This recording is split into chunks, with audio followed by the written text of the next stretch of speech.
probably mentioned that you don't want to hit that there. That ain't wiggling, that ain't nothing. That is how it is supposed to be, folks. What is going on, guys? Today on this video, we're going to be doing an unboxing, an install, and a water test on the Lowrance Eagle Eye 9. This is going to be a good one, guys. Stay tuned, see what happens. If I can get this thing out of the box. The grand reveal. So first off, get the box open.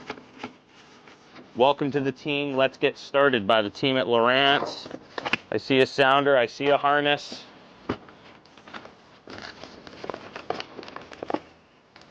So there's your transducer right there. Nice and slim on that unit. Looks like you've got a clamp to hold it to your trolling motor if that's a style that you're going to go with. Comes with the block to hold the transducer onto the shaft of the motor. Power cord. Some hardware. The bracket for the screen. More hardware. And in all its glory, we've got the screen. Very nice looking screen, guys. Beauty unit. On the back, Lowrance Eagle Eye 9 at the bottom corner there. It's only got two plugs at the back, one for power, one for the transducer. You don't have a big brain box on this unit like you do with a standard active target or an active target 2. That right there, pretty clean unit. This is nice. Looks like we've got it's probably an owner's manual. Yeah. But this unit's going to be a plug and play. I'm going to take you guys all through it on my boat. I've taken my active target off of there that I had on there previous. All I've got is a 3-in-1 unit on my trolling motor right now, and I do have a shaft block already like this, and I'm going to mount this transducer on my motor. So that goes for the unboxing, guys. We've got all of our hardware out and everything that we need. Let's get out there and get this thing suited on the boat. So what it looks like, I thought I could have used my old block. I'll show you guys real quick. Got my old block right there for my standard active target that I have for this boat. It seems the way that the transducer fits on this new block is that it's got like these little tabs on there. There's one tab here and one tab here. And if you look on the transducer itself, it's got those directional tabs as well, I guess, so you don't put this on backwards. This must be for when you want to put this on like the back of the boat and you can rig it up that way so it sits a different way. But this here, this block aligns perfectly like that. Okay, so now we're at the front of the motor. You're going to need a screwdriver, your block that came in your kit, and we're going to be putting this on the trolling motor like so. What you're going to want to do is you're going to want to undo this clamp so you can pass it through this block. Now I've got a huge transducer that comes on this motor from factory, and I do not know if this clamp's even going to fit, to be honest, but we're going to try. So we've got the block. I'll turn you guys a little bit so you can see what I'm doing here. It's kind of a how-to, so you should be able to see what I'm doing. Turn you over a little bit there. How's that, guys? Is that good? So you see, got your clamp, you're wrapping it around your trolling motor and through this bracket. If she wants to play today. Okay, there we go. So that's passed through. Now, like I said, I don't know if this is really going to fit on here. This is actually mainly used for trolling motors that don't have any transducers on them at all. But we're not gonna run by that motto. We're just gonna make this thing fit on here because we want to try out the Eagle 9.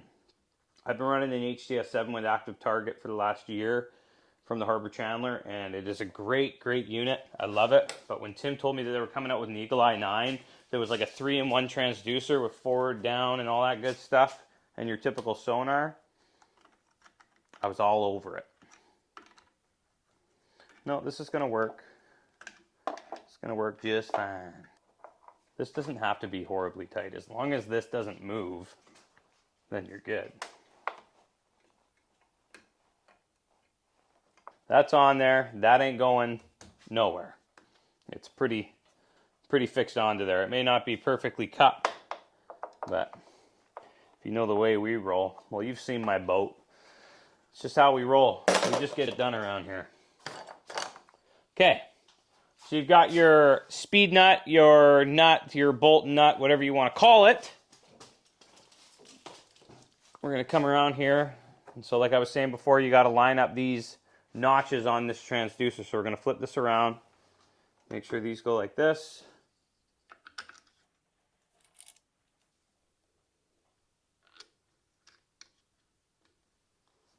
That's it.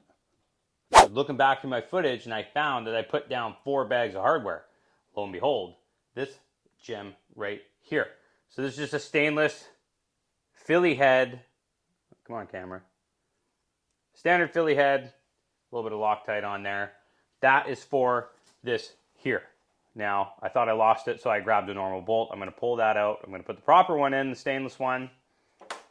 We're going to be good to go. I almost had to make a call and say, it didn't come with a screw. No, Kevin, you're just dumb and dropped the hardware on the ground. That's what you did. Trusty Philly. And now this is a bigger Phillips than your standard, so you will need the bigger size. I think it's like the 3rd size up from a standard Philly. Yeah, you don't want that coming off. That ain't wiggling, that ain't nothing. That is how it is supposed to be, folks. Look at that. Proper bolt in there. That's exactly what you want. And all you're going to have to do from here is you're going to want to hook your wiring up perfectly. And you don't want to have this way too tight or too loose. So I'm going to show you really close up in perspective. You can kind of see already how I have my 3-in-1. I've got it in the channel of the shaft of the motor. This motor head turns around all the way one way and all the way back the other way. So the one thing you don't want to do is have this super tight to the shaft and then have it pulling on the main connection inside of here. That'll just set you up for failure. It's not a good thing ever. So what we're going to do is when we do this, is we're going to have probably like a nice slack amount and then start our first tape over here and have this kind of slack so that when our motor turns around, it's not going to have any stress over here, and also going to make sure that we have no contact with the prop. That is obviously a given. I don't think I have to even say that, but the fact that we're doing an install on this, I probably mentioned that you don't want to hit that there. So I'm going to get my electrical tape. That's the way I do it. I would not recommend using zip ties because zip ties over time are going to crush these wires, and the wires inside of here are very, very small. So just don't do that. Just listen, okay? Just listen. Don't do that. Just use tape. And it's cheap. Tape is cheap. It's cheaper than zip ties. Okay, I'm going to grab my tape. By the way, guys, when I make these videos on these how-tos, I am not a professional by any means. I'm just a normal bass fisherman that has a redneck put together boat, and I fish the local derbies. But when it comes to like being a pro at like wiring or slapping a boat deck with some compartments in a boat that's, you know, from the 80s, I'm not a professional. I'm just a guy that wants to live the bass fishing dream. So I do what I need to do to get on the water and catch fish and make videos for you guys, really. So if you guys like these kind of videos, please give this video a thumbs up and think about subscribing and hitting that notification bell. It really helps me out. I really appreciate you for that. And hopefully I don't knock my camera off because kind of sitting in a really crappy spot. See if I can get you guys, again, up close and personal to me of what I am doing. Okay. So we've got some slack there. So what I'm going to do is give myself kind of more than I need, really, because this harness is very long. So we're going to go like this. And like I said, guys, tape is cheap, so if you feel like you need to do an extra couple wraps, just do it. Now, when you come off of the motor, you want this to have some slack, like I said. Now, when you come up for your second connection, you can make sure it's nice and tight, because that is going to have the free mobility to spin around and move around. But when you come up to the top for the second tape job, you can just give her.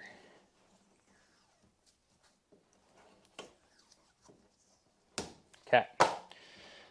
Now that that's done, got our harness around. I'm going to reposition you guys so you're over here. Prop you up. There we go. All right. Okay, we're at the top of the motor. I'm going to kind of follow this harness that I have for my 3-in-1 transducer. I'm just going to tape that to that once. Come down, tape again at my second point. It helps if you've already got a transducer already kind of wired up. You can just follow your steps of what you did before. Free space at the bottom and free space up top. And other than that, once you start coming down your cables, and that's it. That is it. There's not much to putting these things on. Even with a standard Lowrance active target, there is not much that you need to do to get yourself going, really. Everything is pretty much plug and play. So we've got our transducer on the front of the motor. Bam! That is installed. We've got our wires coming up to, don't think about this as my 3-in-1. I got to move out of here. But you got your 2 wires coming up to your shaft, 2 connection points, another connection point to hold the wires together, another connection point down here on the cables, and one more right down there, and then my box sits right in there. But this unit doesn't have a box, so that's just going to get tucked under and sit there. But I usually have a huge box with a big brain box that sits under here, and it doesn't take up that much room, to be honest. I mean, if you've got a real boat, unlike me, where you just got a tinner, you usually have like floor space underneath that you can put that.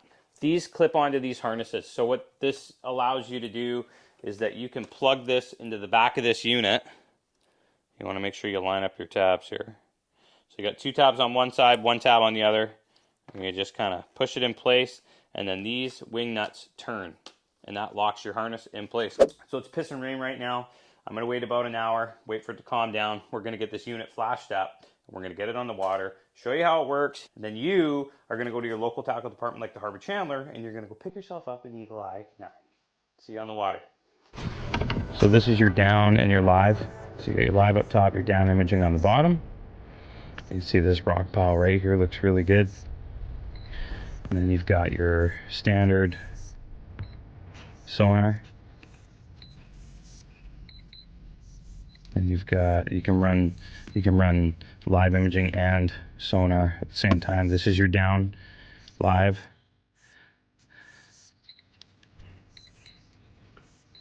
And you've also got charts. So for mapping for this thing. So this is really, all in all, great buy if you guys are looking for a new fish finder. Definitely check out Harbor Chandler here in Nanaimo. Go see Tim in the electronics department. He can get you set up with one of these ASAP. They do have them in stock. And I'm very happy with this thing. This thing is pretty freaking neat. Oh man, he had it.